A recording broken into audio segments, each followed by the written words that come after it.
Welcome to the Vision for Life podcast, an ongoing conversation between the pastors of Fellowship Denver and the church at large. Each week, we talk about life, faith, the Bible, and how to follow Jesus as we go about our daily lives. I'm Autumn, the host of the podcast. Hunter is joining me today. Hunter, glad you're here. Autumn, thanks for having me. And today you wore a plain white t-shirt just to give me nothing to talk about. I wore a Fellowship Denver t-shirt. A Fellowship Denver t-shirt. Yeah. It's a really great t-shirt. Thanks for supporting the home team.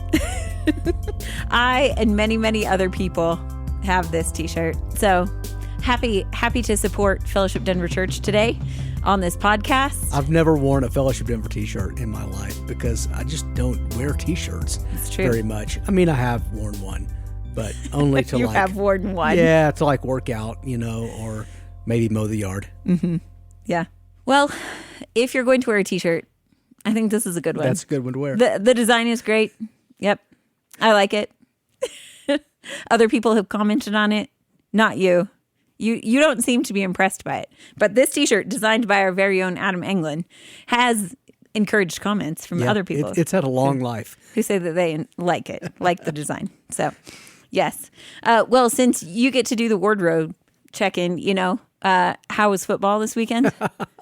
This is going fun because it's two things that I love, which is number one, talking about what you wear, and number two, talking about football. And the Arkansas Razorbacks are 2-0, off to a 2-0 start. They look really strong, and they beat Arkansas State, which historically Arkansas and Arkansas State have never played.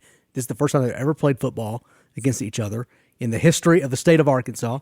And that's been a policy by the University of Arkansas to not dignify the existence of Arkansas State by granting them a football game.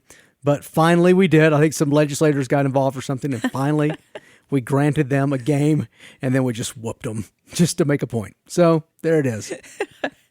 Well, all right. Yeah. Great. So Razorbacks update, wardrobe update, check. Now let's talk about therapeutic culture. Let's do it. Let's talk about therapeutic Christians culture. in a therapeutic age. Yes. You found an article and you made me read it. And it's a really good article in the sense that it makes some really good points. And it's long. It had a couple points I was like, what is he trying to say? And at other points, it was really good. And you summarized it. And I was like, oh, Autumn, I understand this article now. Thanks for summarizing it for me. Well, hopefully I summarized it that for a recommendation? Sufficiently so that we can have a discussion, today on the podcast about it. We discussed an article on the podcast last week, and it was called Nobody Has a Personality Anymore. And that article, along with a couple of others, actually, I received two other articles, one from the New York Times, one from the Atlantic. I say I received, meaning some people who listen to the podcast sent me these articles. And all of them are touching on a similar subject. So the one in the New York Times is called, Is Today's Self-Help Teaching Everyone to Be a Jerk? The one in the Atlantic is called How Anxiety Became Content. And because we had already discussed this article, Nobody Has a Personality Anymore, and talked about the effect of therapy speak or the use of therapeutic language in just general culture and how that has impacted culture, because we'd already had that discussion, I wanted to find a sort of Christian response to these many articles that I had seen and that were being sent to me. And so there may be a more precise or efficient or effective article out there, but this is the one I found. Well, so we're going to discuss it. Makes some really good points. And one of our hopes for this podcast is to pay attention to the narratives that are being told in our culture, like the categories people are using to explain their lives, to make meaning out of their lives, to navigate the hard part of being human, which we would call sin, but people often call it struggles, to navigate all of that and to make sense out of it. We want to pay attention to the stories they're using, and then we want to, as Christians, we want to think, how does Christianity interact with this, both in a constructive way, but sometimes in a way that is like, nope, Christianity actually brings a different solution to the table. And I think this article does that well. He's dealing with the fact that we live in a culture where the categories of therapy, like what would typically be talked about in a counseling setting or by a licensed or trained counselor, how those categories have become popularized, often through popular books or maybe through counselors who write popular books, or just through the way language works, and now the way people talk. And as those categories have become popularized, it's tended to affect how we all see the world and life around us. And so he's given, I think, some really good thought to that. Now, who wrote this article and who is this he I'm referring that we've to? mentioned? Yes. Yeah, the article is called "The Christian in a Therapeutic Age." It was authored by Ian Harbour, and he works for this organization called Mere Orthodoxy. And the article that we're referencing was published by Mere Orthodoxy. They print a publication that's in print version, digital version, and Ian Harbour, who wrote this article, is the director of communications and marketing for Mere Orthodoxy.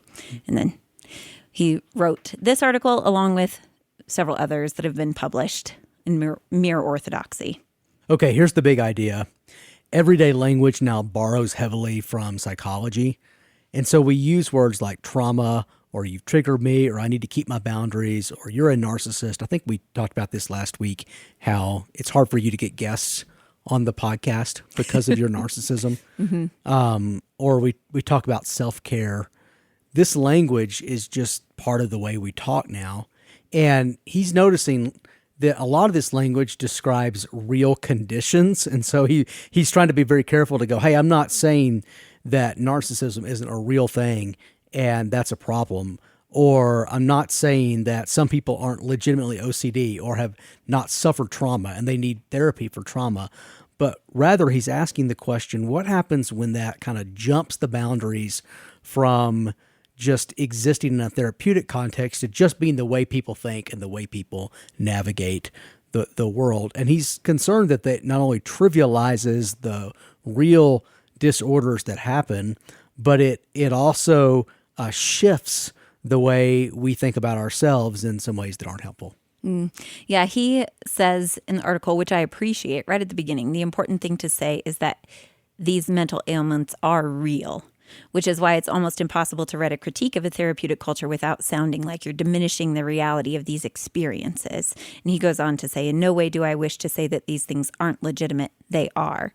But the fact that these things are real is almost the point. And I think that bears repeating. I had pointed out at the end of our last conversation that in a conversation of this sort, it can sound like what we are doing is simply bashing mental health care or therapy. And that isn't actually our hope. It's to examine how the categories and the use of this language have now actually shifted because it's bled over from what was used specifically in therapy into popular culture. Mm-hmm. One of the thoughts I had as I read this is therapeutic language functions in our culture like theological language used to function in our culture.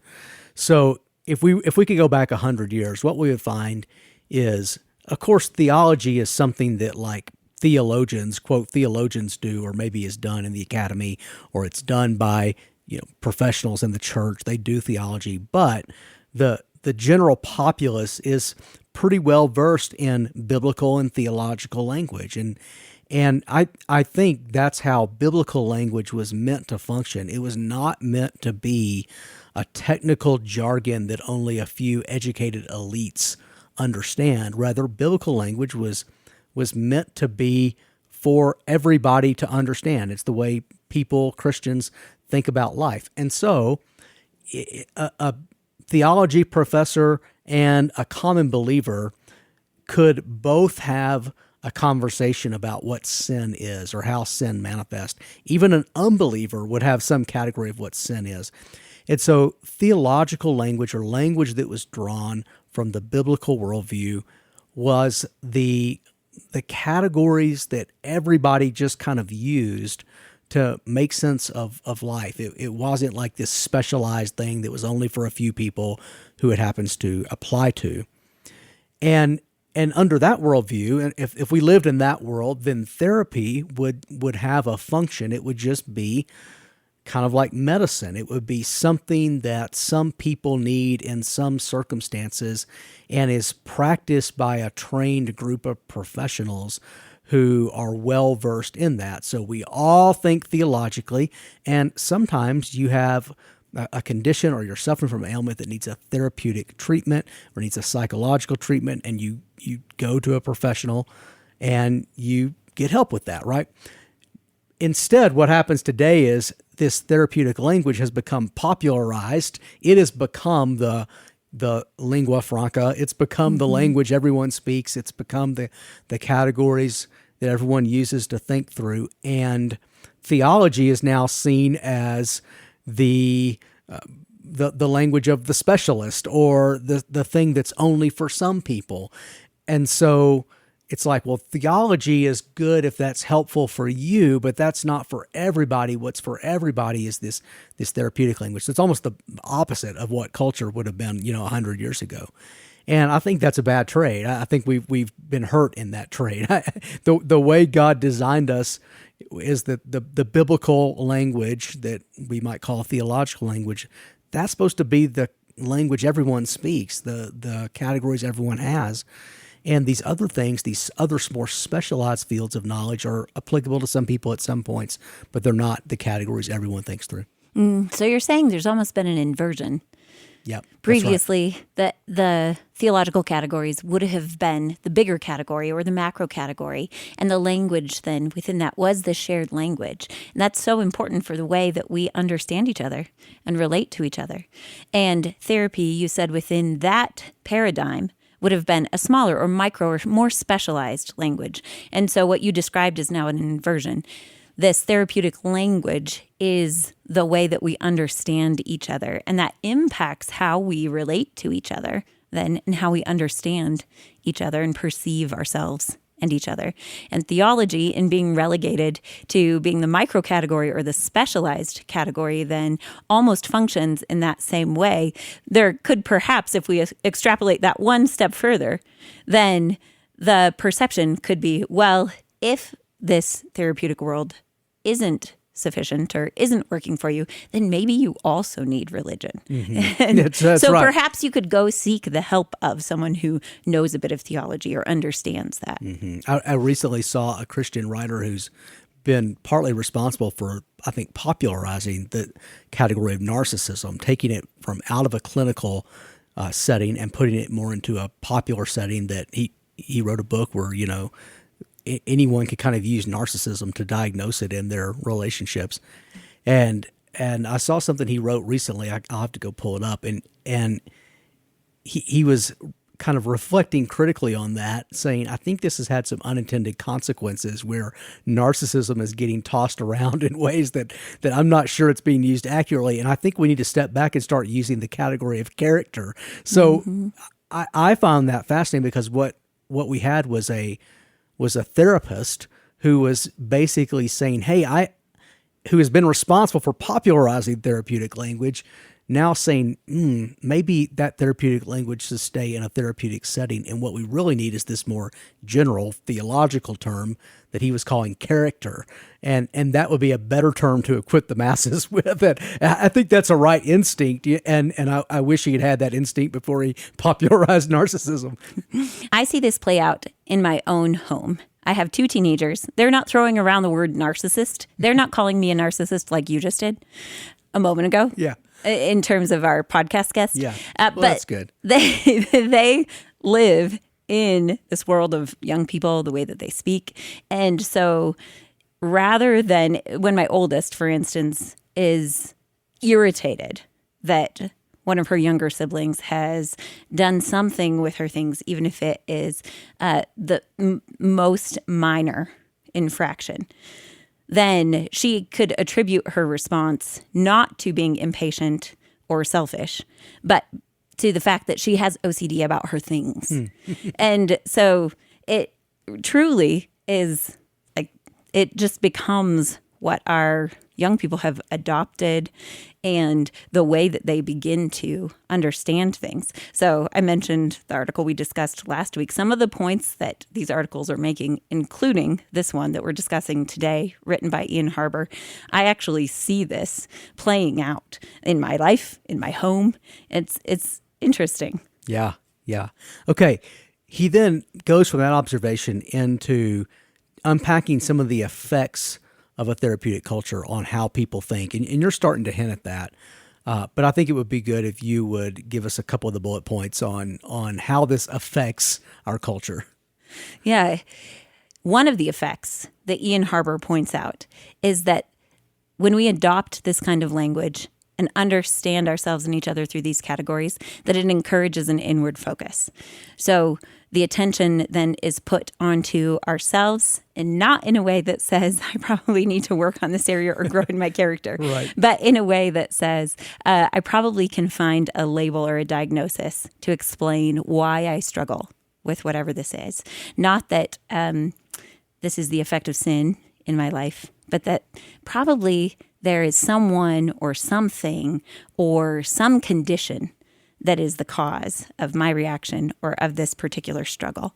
And Ian Harbour makes the point that this actually creates more anxiety and not less. That the promise of therapeutic culture and therapeutic language is that when we find the correct label, that actually, because then we'll have a handle on whatever it is that's wrong with us, or an explanation of perhaps why we act out of shame or why we act this way due to our past trauma.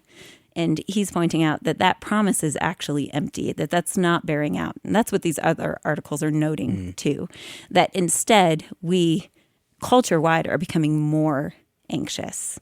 I can remember one time talking to a friend who was going through therapy, and he was getting some help understanding how he had been shaped by his family growing up. And this explained some of the reasons why he operated relationally the way he does, today. And one of the problems he was struggling with was not that he couldn't see how his family dynamics had shaped him, but he was now asking the question, well, then is everything about me just an adapted response to some, something I experienced in my family growing up, and who's the real me? He's almost stuck in an inward spiral. And I remember talking with him and saying, hey, I think at some point we have to just trust the sovereignty of God. Like, he gave me the family he gave me the experience he gave me growing up. And even if I can trace some of the ways that I relate today because I learned that doesn't mean that God doesn't sovereignly use that in a way that's good. I mean, this guy had a lot of good qualities, you would say, that had come about because of the way he was raised, and yet I think he was starting to feel less confident in them because he was afraid they were just adapted responses to his environment or whatever. And so to put the sovereignty of God under that and to go, hey, God allowed you to grow up this way. He actually uses some of that for his good. It's good to be aware of the ways that it would distort your thinking or would cause you to not listen to other people or whatnot. But let's not throw the baby out with the bathwater. Another effect of adopting this kind of language into our common vernacular, you said the lingua franca earlier, and seeing ourselves and each other through these categories, is that it actually has a detrimental impact on relationship because of this inward turn. And the advice that we receive through these therapeutic categories, that we are best champions, that we can best protect and understand ourselves, that whatever we desire, we are free to pursue. Because of all of these things, this focus on the self that's generated by these categories, then we also have to create layers of protection then for that precious inward self against those who might oppose us. And so this starts to have a detrimental effect on our relationships. There's a quote that Ian Harbour includes in the article that's from someone named Esther Perel. And she says, in the past, you could have said, I think this, think a certain thing, and so does the rest of the community. You were alluding to this earlier, our shared categories that we've lost. So does the family, so does the church. Today you say, I think this, and so does the DSM-5. I don't like what you do, so I say you're gaslighting me. You have a different opinion, and I bring in a term that makes it impossible for you to even enter into a conversation with me. Labeling enables me to not have to deal with you. So I think this is another effect of adopting this kind of therapeutic culture. Yeah, I can remember being locked at times in conflict. I mean, I can remember a serious conflict where we just had differences of perspective, and we had understood a situation just differently, and we were trying to work through it. And the conversation killer was, well, you're just gaslighting me, and what that does is it ends. At this point, I'm in a bind. It's like if I share my perspective, I'm gaslighting you. If I don't share my perspective, then I'm just kind of not really participating in the conversation. I can't. So I'm just in a bind. I'm kind of given the choice of like either just agree completely with the other person, which mentally, like, I'm not there, or just be quiet. It's like agree with me or be quiet, and so that just kills relationship. And I have noticed that some of these categories will do that. They will essentially shut down the relationship, and because it is there's some power that comes once you can use one of these labels. It's like if I can call you a narcissist, that kind of gives me a little bit of an upper hand on you. Or if I can say you're just gaslighting me, that kind of gives me an upper hand to cast you in a negative light. And so relationships can kind of become these power plays or these power struggles, or rather than just people talking out their differences. And there's always power dynamics at play in relationships. Rather than people talking out their differences, now it becomes almost a fearful thing to do that with someone, because if I share my perspective too strongly, I could be labeled as a narcissist. Once I'm labeled as a narcissist, then that colors how other people start to see me. So suddenly I have a lot more at risk in what 100 years ago would have been or even 20 years ago would have just been a normal disagreement that we could work through. So I do think these categories sometimes make it harder, not easier, to work through our disagreements. And when we can't work through our disagreements, we actually can't experience the intimacy and the camaraderie that comes from having worked through something hard together. Mm-hmm. Yeah, it's an opportunity actually to strengthen relationship and to find unity around the most important things, rather than disallowing the discomfort by using one of these categories as a shield. I think that this concept extends beyond relationship too, and that many times I see this sometimes in young people as well, not always, but that these categories can become a way of creating a buffer between them and anything that's uncomfortable.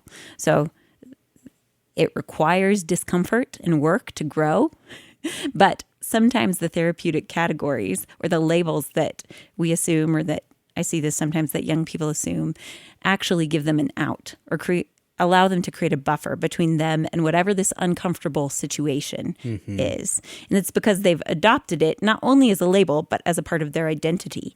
And you mentioned the person who you were talking to earlier who was struggling with this. Like, what part of this means that this part of me or my identity or my future is fixed? So because these are realities in my past, does that mean that I have these fixed circumstances or this trajectory or this fixed identity in my future? And Scripture says, no, of course not. That in Christ we can be new creations. But I think the categories here that we've adopted in our therapeutic culture leave us lacking and actually encourage that struggle to say, either my identity is fixed and therefore I don't have to engage this, or I can't because it's uncomfortable for me. Yeah. Related to that, he mentions the paradox of self-care. So in this therapeutic worldview, we become really focused on caring for ourselves, taking care of ourselves, and the labels we give each other contribute to that. Because if you are a narcissist, then I need to take care of myself by getting some distance from you. Or if you're gaslighting, I need to take care of myself by, not getting into that kind of conversation with you.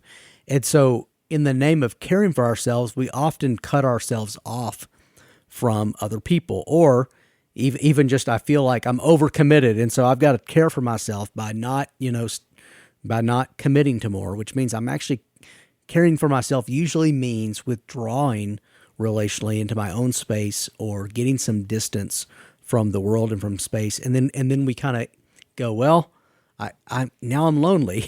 and part of the self-care paradox is that it creates a loneliness and a disconnection from people that we then suffer from as a result of that. And so if you were to go, what would have been healthiest for me? It actually would not have been to care for myself in this way.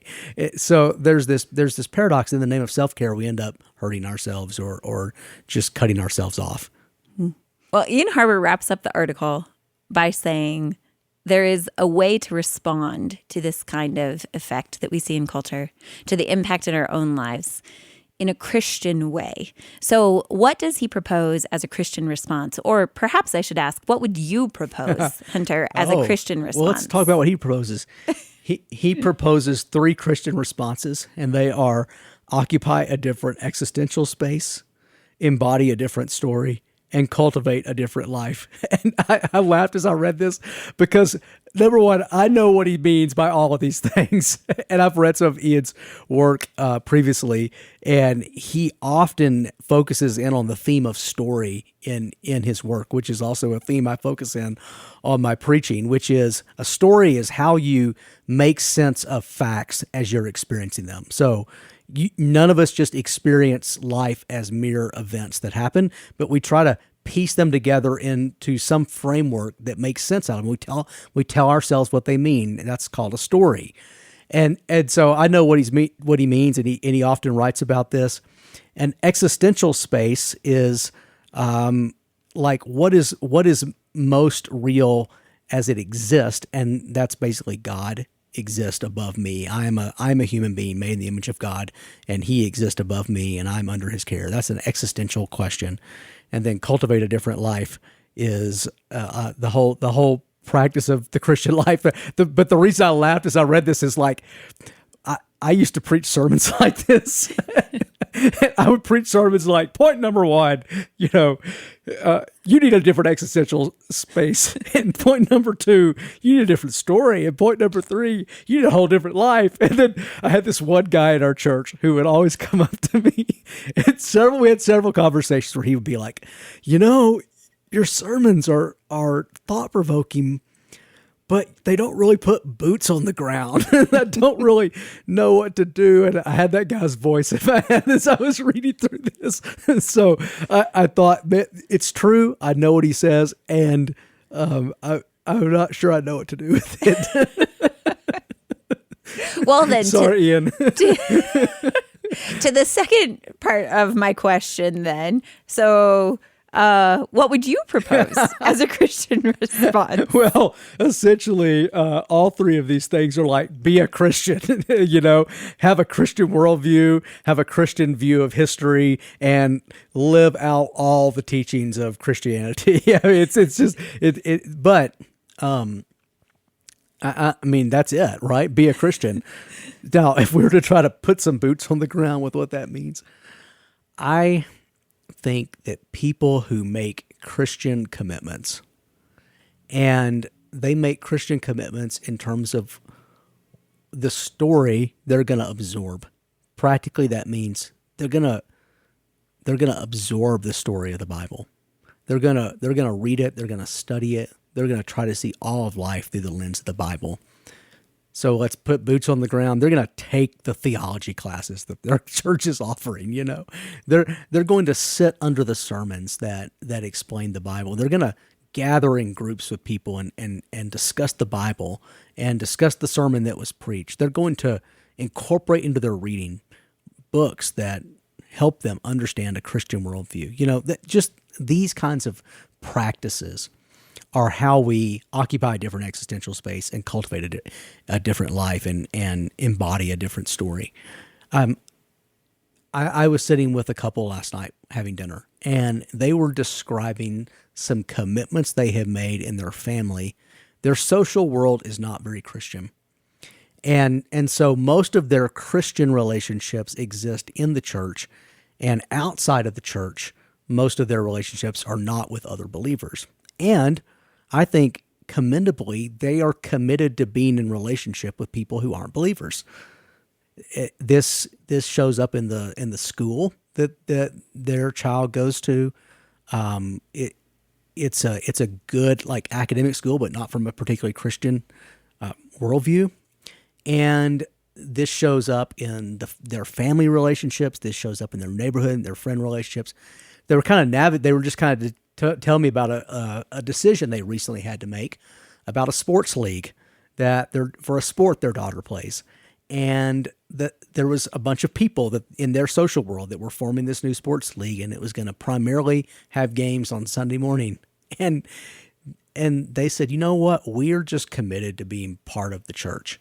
And so we just had to say, that's not an option for us.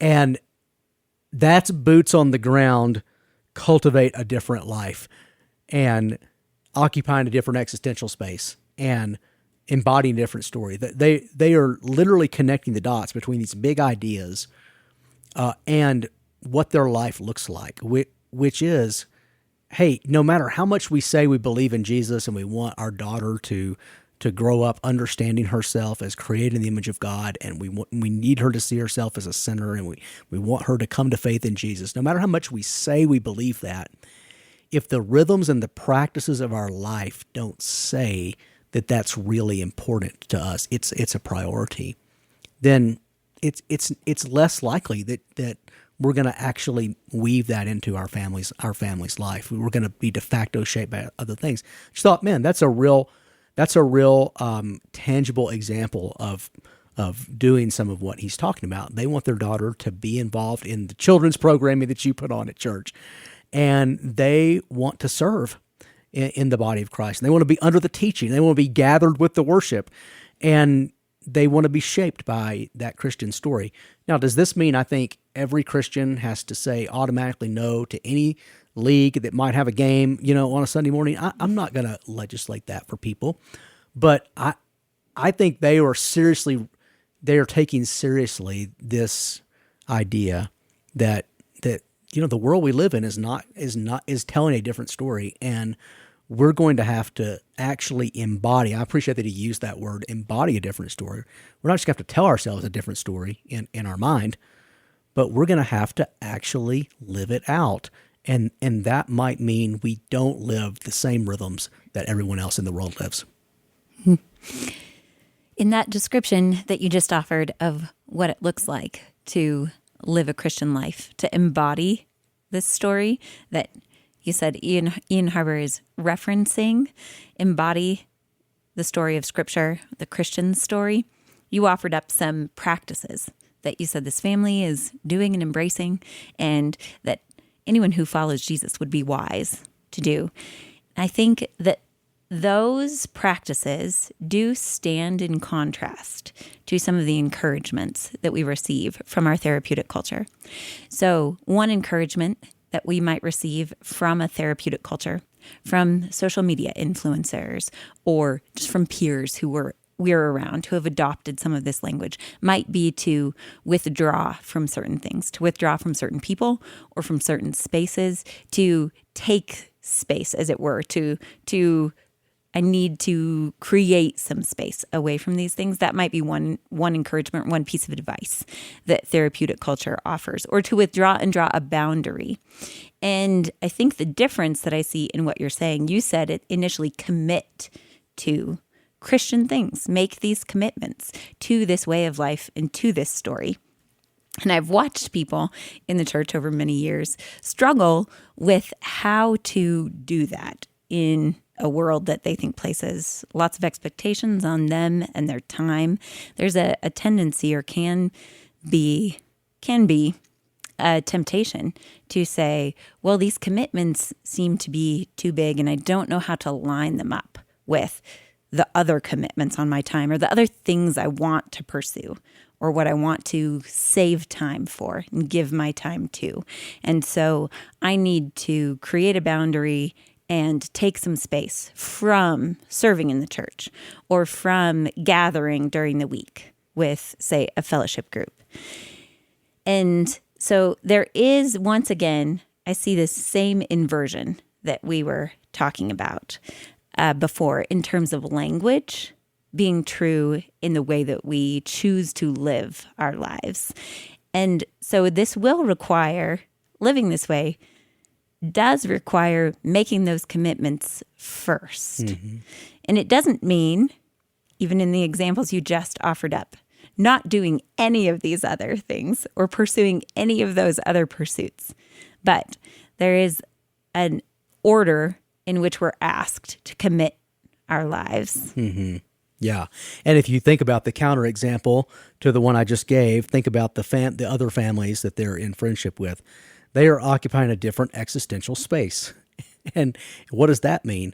That means their primary way of navigating life is to say, my child has some gifts and some talents, and I need to help that child become the best version of themselves they can become. And therefore, whatever is needed for that child to become the best version of themselves, that's going to be the priority, right? And so if it's a soccer league, on Sunday morning, or if it's a lacrosse league on Sunday morning, well, that's going to be the priority because my child needs that to become the best version of herself. And we live in a different existential space that says we were created in the image of God. We live under his rule and reign. And so what we need, first of all, to become who he created us to be and who he redeemed us to be in Christ, is to worship him. So if there's worship of him and there's something that I think helps me become the best version of me, and those are literally at the same time slot, then I prioritize the worship of God. I'm living a different existential space. I'm embodying a different existential space. I'm occupying a different existential space, and they're literally doing that. That they are acknowledging the Lord with their Sundays and with their decisions in a way that their friends don't have to. What came to mind as you were just speaking, Hunter, was Romans 12:1-2, which speaks to how we live as Christians in this reality that we are talking about. And it says, I appeal to you, therefore, brothers, by the mercies of God, to present your bodies as a living sacrifice, holy and acceptable to God, which is your spiritual worship. Do not be conformed to this world, but be transformed by the renewal of your mind, that by testing you may discern what is the will of God, what is good and acceptable and perfect. Well, thanks for spending time with me on the podcast today, Hunter.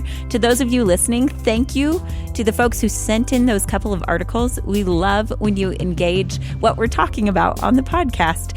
And so I'm so grateful for the New York Times article, the Atlantic article that we received.